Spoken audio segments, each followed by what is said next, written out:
Good afternoon. As you all saw, the President and First Lady enjoyed their time today with Prime Minister and Mrs. Netanyahu. The bond between the United States and Israel is the strongest it has ever been.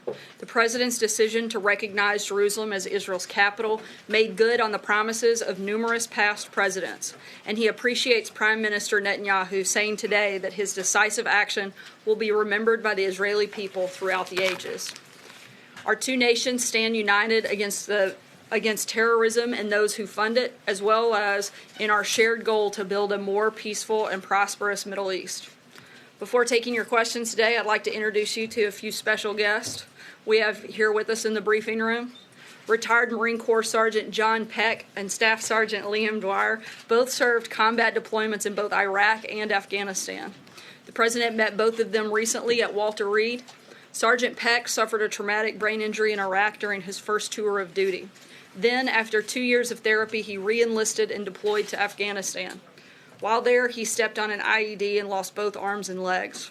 He spent 2 years at Walter Reed and in 2016 received a double arm transplant. He is now doing physical and occupational therapy at Walter Reed and doing incredibly well. Staff Sergeant Dwyer endured a roadside bomb explosion in Iraq, but he re-upped and later went to Afghanistan. While there, he stepped on an IED, resulting in the loss of his left leg and severe injuries to his right arm, leg, and torso. Doctors were able to save his limbs and reattach them through over 50 surgeries. And after previously spending 4 years at Walter Reed, he is back there to receive additional surgeries in the coming months. Thank you both for your service and for inspiring us all with your bravery, sense of duty, and resilience. These men represent the very best of America and remind us why it's so important to make sure our great veterans get the care they deserve. Transforming the Department of Veterans Affairs has been one of the President's top priorities. We've announced plans for the VA to shift veterans' electronic medical records to the same system used by the Defense Department. This will end a decades-old rift in sharing information between the two agencies. The President signed an executive order to ensure veterans can receive care outside of the VA system when needed. He signed into law a bill empowering senior VA officials to fire failing employees who are not taking care of our vets. As a result, accountability is being restored. He signed into law a bill streamlining the lengthy process that veterans undergo when appealing disability benefits claims. Hundreds of thousands of vets are awaiting decisions regarding their appeals. The President is pushing the VA to use the new streamlined process to work through the backlog as quickly as possible. He also signed a bill authorizing $2.1 billion in additional funds for the Veterans Choice Program. This program helps vets facing long wait times or long distances from nearby VA facilities by empowering them to receive quality care outside of the VA system. The White House has also set up a VA hotline staffed by veterans to help vets needing assistance and quick answers. I could continue with the list, but this should leave no doubt that President Trump is serious about taking care of our veterans. They sacrifice so much for us, and we must never let them down. Thank you, Sergeants Peck and Dwyer, for being here with us today. And I met them while we were at Walter Reed, and they promised that they would be on their best behavior, but we'll see how that goes. And if it gets really tough, I'm very happy to refer questions to both of them, because I'm pretty sure that as tough as they are, they could certainly handle anything that is thrown at them. But hopefully we don't have to do that. Major, go ahead. Sir, under the heading of accountability, have you or the President read in full the IG report on Secretary Shulkin? Are you satisfied with his response, and is he in any jeopardy, and does he retain the President's confidence? I know that is being reviewed. Secretary Shulkin has repaid, I know, several $1,000s towards some of the travel costs of the trip that was in question. And we're continuing to focus on a lot of the great work that's taking place at the VA while that's still under review. Secretary Shulkin has done a great job, as I laid out several of the things that have happened, and one of the reasons these guys are here is to continue pushing to make sure that we improve the VA system and to continue to put extra encouragement on the VA secretary to make sure we're doing everything we can for veterans. Learned in that report, would you say the Secretary's conduct was consistent with the standards the President has established for the VA? Again, as that continues to be under review, I can't go any further than what I have already. Right, on tariffs, the Speaker of the House said he's very concerned, urging the President not advance with this plan, that's a direct quote, and that a trade war could, quote, jeopardize the gains achieved through the tax cuts and tax reform. What's your reaction, Speaker Ryan? Look, we have a great relationship with Speaker Ryan. We're going to continue to have one, but that doesn't mean we have to agree on everything. The president has been committed and talked about this for many years, particularly on the campaign trail, and the people came out loud and clear and supported this president, therefore supporting the policies that he campaigned on. We want to solve the problem. We want, the president believes in free, fair, and reciprocal trade and hopes other countries will join him in pursuing that goal. The president wants to make sure that we're doing everything we can to protect American workers and to protect industries like the steel and aluminum industry that are so important to our country. And nothing about this will jeopardize economic growth, as the Speaker fears. The president feels strongly that we have to protect some of the industries that are the backbone of this country, and we have to protect American workers. We can't ignore these industries. It's a matter of both economic and national security, and something that he feels very strongly about. We're going to continue to move forward. John? So it looks like the deadline on DACA is going to come and go today with no resolution. Clearly, any action that the White House would take has been suspended by the courts. But what's the next step, and what's your message to Congress that seems so badly to want to fix DACA and hasn't done anything to do it? Look, I think it's absolutely terrible that Congress has failed to act. The president gave Congress 6 months, and he also gave them a plan. He gave them 4 pillars that he wanted to see in legislation and principles that the majority of members of Congress have supported in the past. They claim to want to fix DACA. The president laid out a pathway and an exact way to do that. They failed to address it, but we're still hopeful that Congress will actually do their jobs, show up and get something done and fix this problem, not kick it down the road and not continue to ignore it. When it eventually gets to the Supreme Court, I assume you're expecting a favorable ruling from the Supreme Court. So then what happens? Look, we fully expect to win on an appeal, and if we needed to go to the Supreme Court, we feel very confident there as well. But again, it's Congress's job to pass laws. And the president has laid out what he wants to see them. And the sad part is that both Republicans and Democrats don't disagree on most of the merits of this legislation. The fact that they can't actually come together and get something done is pathetic, and now they're using the courts as an excuse. They need to come to work and actually do what they were elected to do. If the court reinstates his authority to rescind the DACA protections and Congress doesn't act, is the president willing to back off on rescinding DACA? I'm not going to get ahead of what the president may or may not do on that front. We're still asking Congress to actually do their jobs. Jordan? Thanks, Sarah. The president had some tough words for U.S. allies today on trade, saying they were ripping off the U.S. just as much as our enemies. So has the president ruled out exceptions under these steel and aluminum tariffs for certain U.S. allies, or are those still on the table? We're still finalizing what the final deal will look like, and I'm not going to get ahead of the president's announcement. John? We'll keep you posted.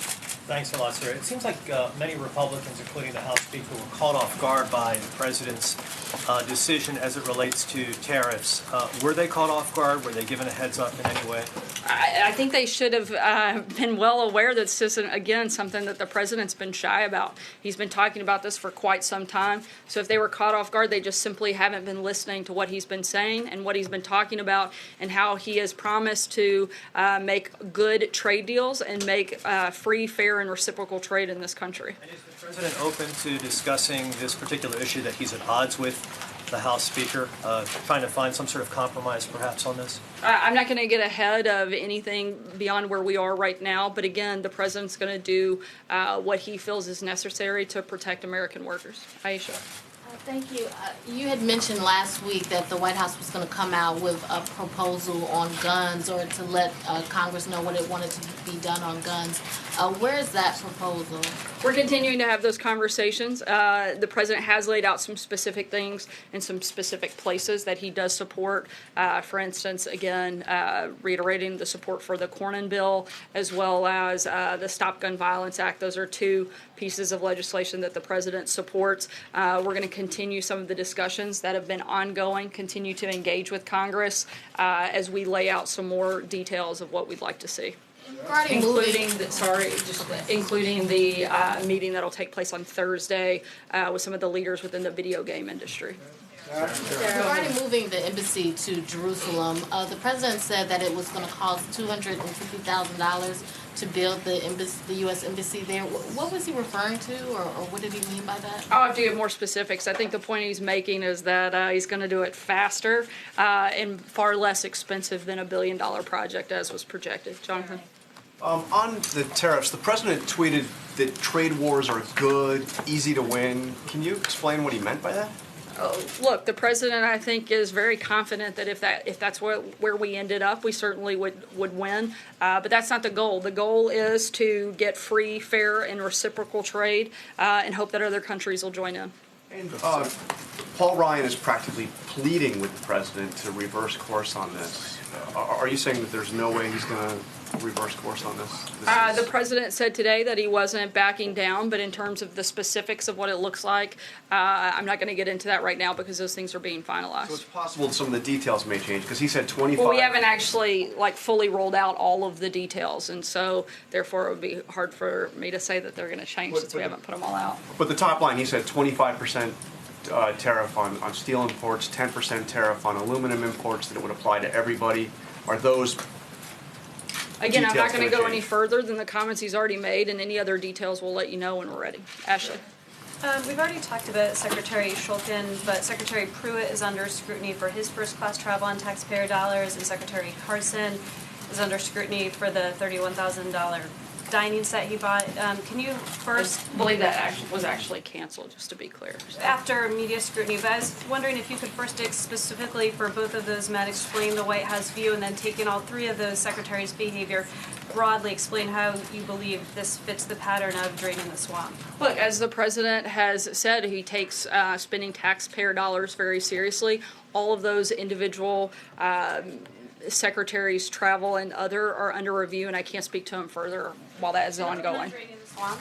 I'm sorry? Can you explain how this behavior is consistent with the president's directive to drain the swamp? Look, that's why they're under review, and once that is completed, we'll have more information, but I can't get into anything further right now. Sterling. Earlier in the Oval Office, the president said that he thought the Palestinians were wanting to come back to the table to talk about Mideast peace. Can you say what he's basing that on? I can only tell you that we're as committed today as we've ever been to the peace process, and we're going to continue having those conversations and pushing to get something done. But is he seeing something that the rest of us aren't seeing in terms of... He sees a lot of things that everybody else isn't seeing, but I can't get in any further than that right now. Kristen. Chair, I want to ask you about some breaking news that we're just getting. Sam Nunberg, the president's former campaign aide, is refusing a subpoena by a grand jury, and he just said on MSNBC moments ago, I think he, meaning the president, may have done something during the election, but I don't know that for sure. Your reaction? Well, I definitely think he doesn't know that for sure because he's incorrect. As we've said many times before, there was no collusion with the Trump campaign. Anything further on what his actions are, he hasn't worked at the White House, so I certainly can't speak to him or the lack of knowledge that he clearly has. What's your reaction to not cooperating with the grand jury, refusing this subpoena? Would you encourage all of these witnesses to come forward and tell their stories? Look, I'm not going to weigh into somebody that doesn't work at the White House. I can tell you from our perspective, we are fully cooperating with the Office of the Special Counsel. We're going to continue to do so. And I'll reiterate once again, the reason we are so comfortable doing so is because there is absolutely no collusion within the Trump campaign and any foreign government. Sorry, let me just ask you one on trade. Commerce Secretary Wilbur Ross was asked if there was any possibility that the president could change his mind on these new tariffs. He said whatever his final decision is what will happen. What he has said, he has said. If he says something different, it'll be something different. If this was a carefully thought out policy, Sarah, why the mixed messaging?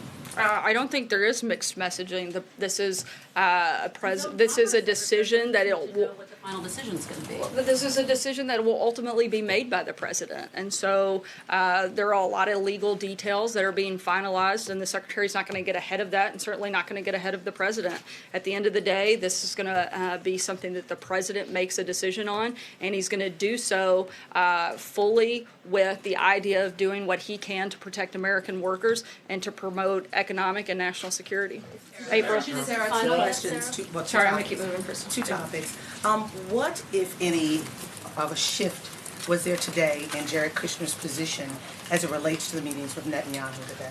None at all that I'm aware of. So as it relates to the security clearance, he's still I mean, he doesn't have the security clearance that he had. As we've said many times before, I'm not going to comment on any individual security clearance, but To carry on duties today in that meeting. As his he was role the- wasn't impacted today. Okay, and second question. Father Flager from St. Sabina's Church in Chicago has written President Trump at least twice in reference to Chicago and guns. And you say that you're going to continue conversations about guns. Would he be someone that you would bring to the table, as he is someone who is on the ground with gangs and dealing with the issue of guns, something that's a focal point of this president, Chicago as well? I would have to look into that. I'm not aware of the individual or the letters, and so would have to check into that before I could make a comment on it. Tulip? Thanks, Sarah. Does the president believe we should take guns from people who are dangerous before due process, as he said last week? The president thinks that we need to expedite the process. He wants to make sure that if somebody is potentially harmful to themselves or other people, that we have the ability to expedite that process. Certainly still want to have due process, but we want to make sure that it's not tied up for months and months and months, and someone that could potentially be dangerous is allowed to have a gun without us being able to expedite that process. And that's what he'd like to see us do. Peter? We reported today that the president's private attorney, Michael Cohen, had trouble reaching him toward the end of the campaign to talk about the $130,000 payment to Stephanie Clifford. Did the president, Michael Cohen, talk about this payment at any time during the campaign or thereafter?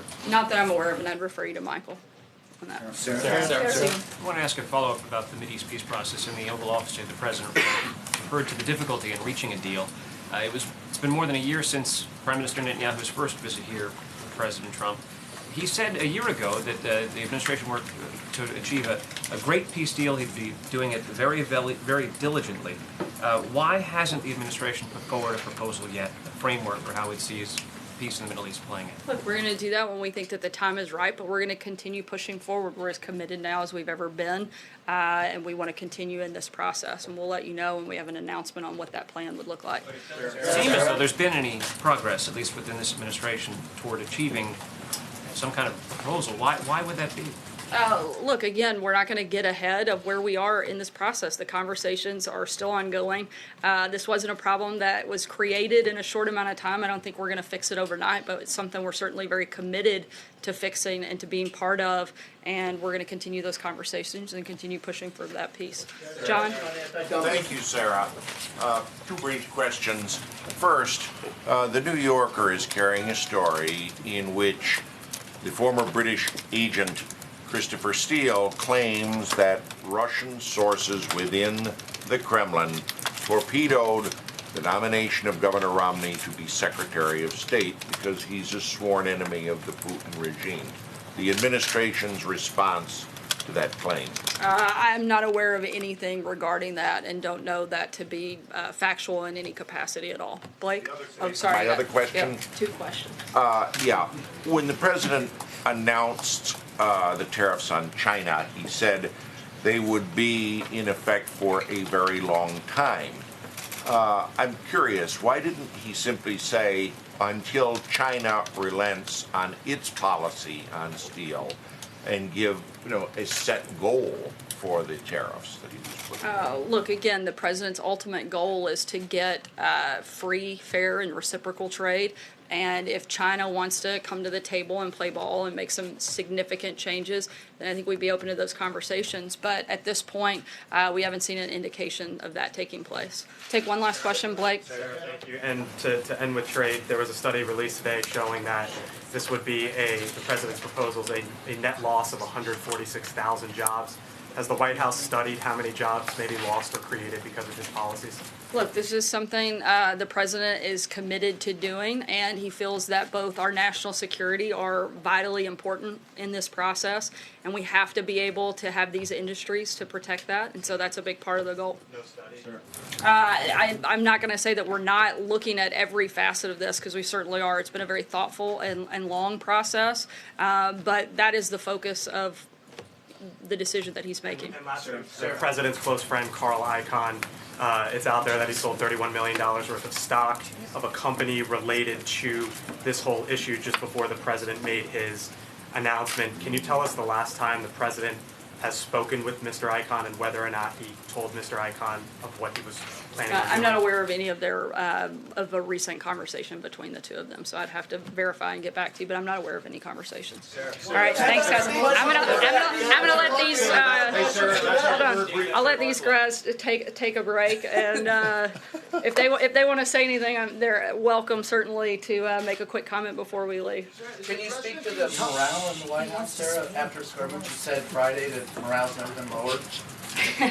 I definitely would not agree. I think we're in a great place. Look, we have an incredible story to tell. It's been a historic first year, and we're continuing to focus on the things that President Trump campaigned on. We're excited about what we've done and where we're going, and we're going to continue working hard for the American people.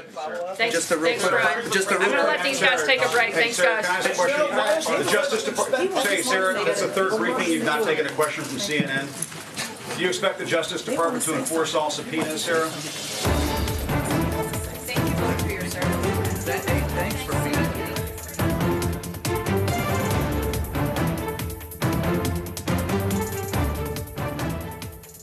Hi there and welcome to the briefing room. I'm ABC News political director Rick Klein, joined here by Johnny Verhoeven from our political team. We'll bring you our correspondence on Capitol Hill and the White House, but a lot of big headlines. Happy Monday. Yeah, happy Monday. It feels like it's already Thursday based on the news that's already popping here. Let's start, Johnny, with the trade war. The president said over the weekend that trade wars are easy to win. That was his tweet. Today he told our John Carl over in the Oval Office that he doesn't look for a trade war here, but he does have right now a war inside his own Republican Party. He does. Paul Ryan, the Club for Growth, these conservative groups, they have come out and said this is a bad idea. They want him to reconsider. Well, yeah, I mean, for Republicans, this is definitely an issue where, you see the split that Trump has created in the Republican Party.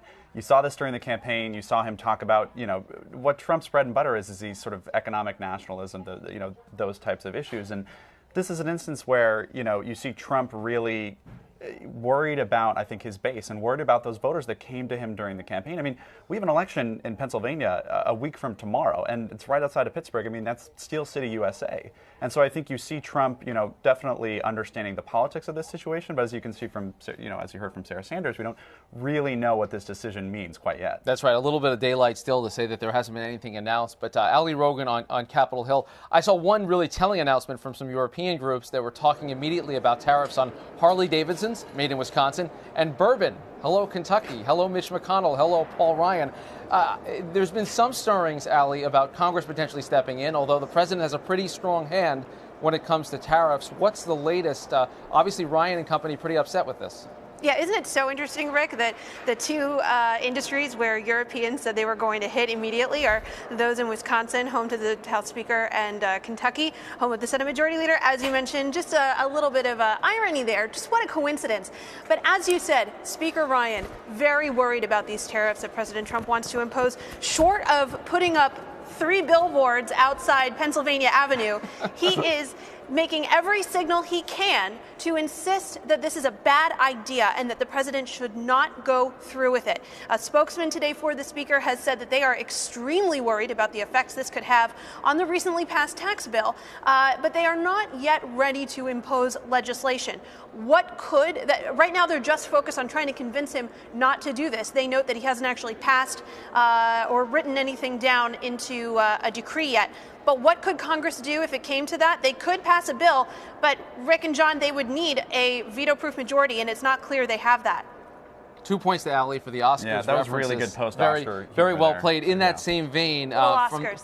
We'll move to the shape of what the heck is going on with the Russia investigation. And Jordan Phelps, let's bring you in on this. There was a question there at the briefing about Sam Nunberg, kind of an obscure former campaign aide, had a falling out with Trump. We know that he was hauled in before Bob Mueller. His announcement today that he is not going to cooperate with investigators. He's basically daring them to arrest him.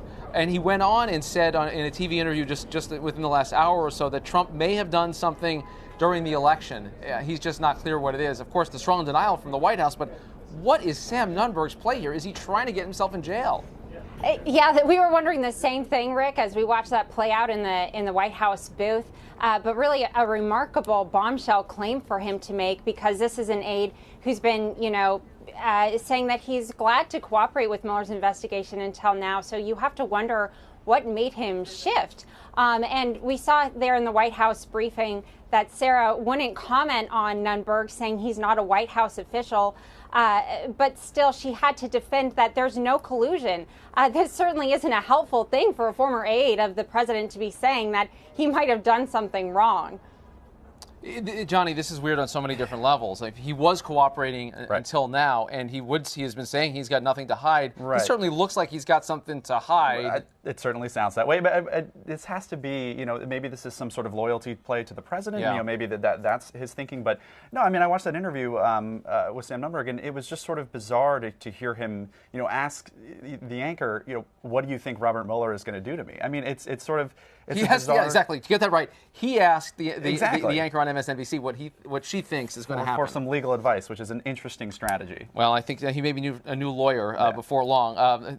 Speaking of legal advice, there was a really interesting joke at the Gridiron from the president himself over the weekend. This is a white tie affair the president attended for the first time in his presidency on Saturday night. He was a couple minutes late, but he told everyone there the reason was that Jared was having trouble clearing security. Wow, does that cut close to the bone? Because Jared Kushner was just a couple of seats over from the president as that joke went over. And Jordan, there is still this question. We saw it play out on our air yesterday. Chris Christie and Reince Priebus. You didn't have to read very much between the lines to realize their advice to the president is to be rid of the family members around him. There has been this growing chorus, but still we see Jared popping up with the Middle East portfolio even today.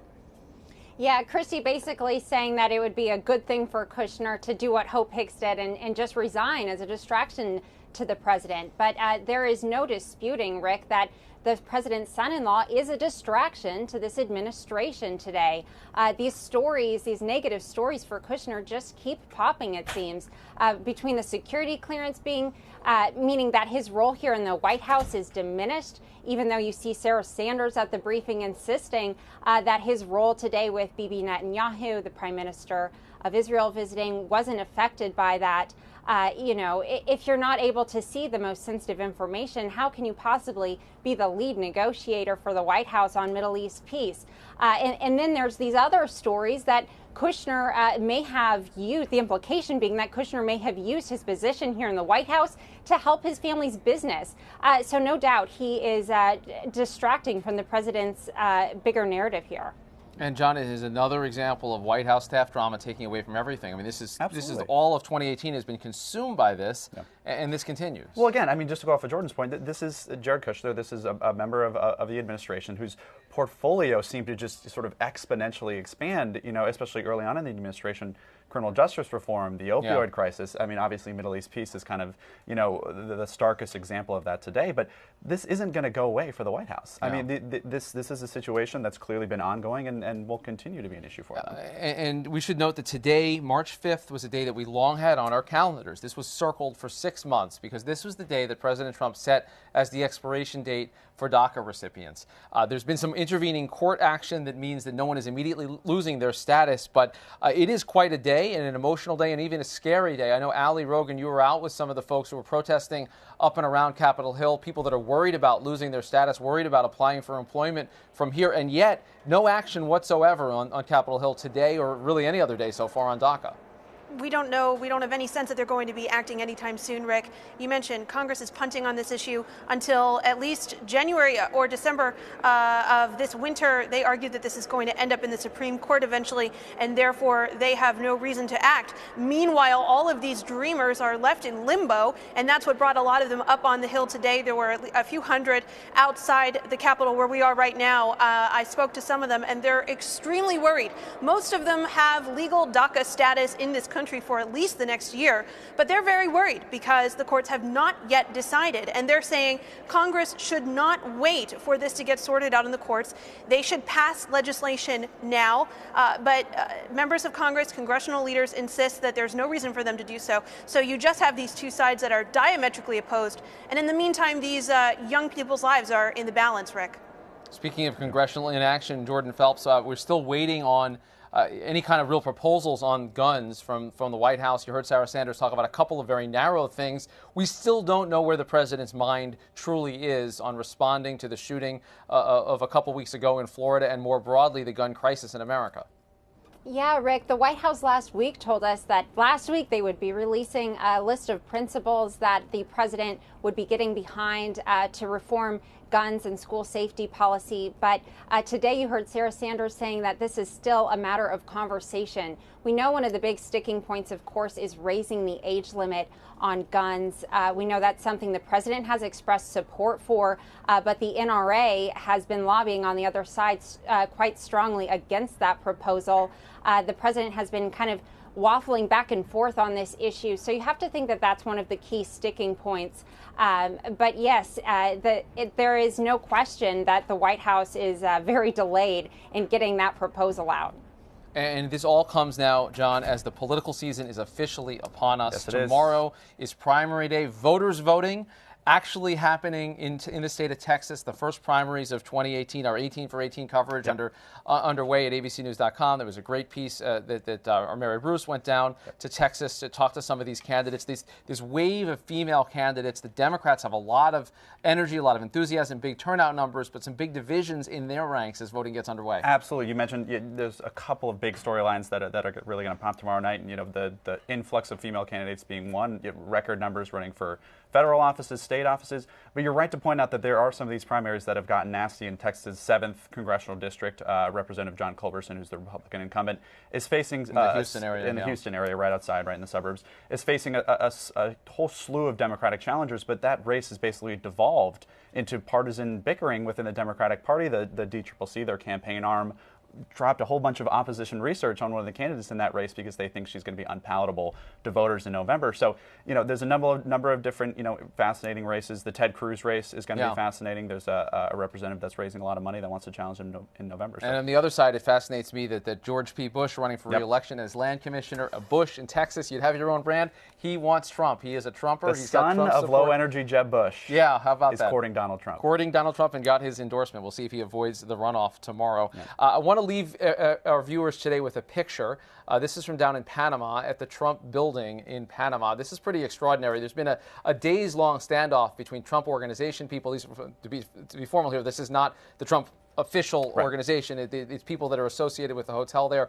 But the local officials who've been trying to get the Trump name off the hotel, they got the name off the hotel. This is actually happening. Actual video that's come in just this morning in Panama. A weird storyline. It's just bizarre. I mean, you just look at that video there. It's just not something that you kind of expect to see every day. But it's a stark reminder of a lot of things. And that polarizing name that is Donald Trump. All right, let's bring it in for a landing here. Do a quick whip around. Ali Rogan on Capitol Hill. What's your big takeaway for the day? Well, one thing that's interesting that happened up here today, Rick, that we haven't talked about yet is Jon Stewart was up here once again. He was up here a lot when a few years ago when there was a reauthorization battle for this program that supports 9/11 first responders. He was back here today because now the OMB is trying to sort of do a death by reorganization where they want to take this program out of its current home and sort of leave it to, as Jon Stewart describes it, sort of wave in the wind without any congressional charter, without any umbrella organization helping it out. So he was back up here today talking about this. So it was it's always sort of interesting, the sort of people you never know who you're going to run into on the Hill. Yeah, indeed, that's the truth. All right, Jordan Phelps, what'd you learn today? It's not something I learned today, but a little bit on the unintended consequences of Rob Porter's departure. One source familiar tells me that since Rob Porter resigned, that might be the real reason we saw this whole surprise announcement with tariffs. Apparently, Porter was keeping this whole process under wraps. And with his departure, that process went out the window, and Peter Navarro took advantage of that absence and got POTUS to move ahead with announcing these surprise tariffs. And here we are today on the cusp of a trade war.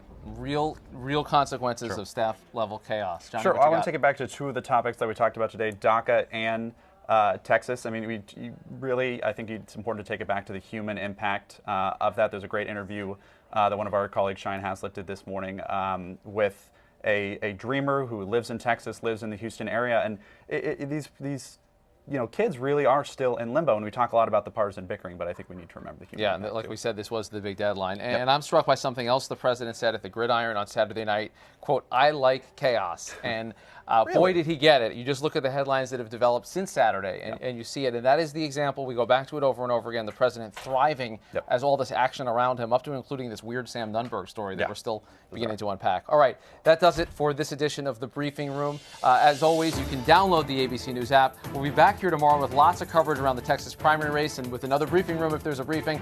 Until then, I'm Rick Klein. We'll catch you next time.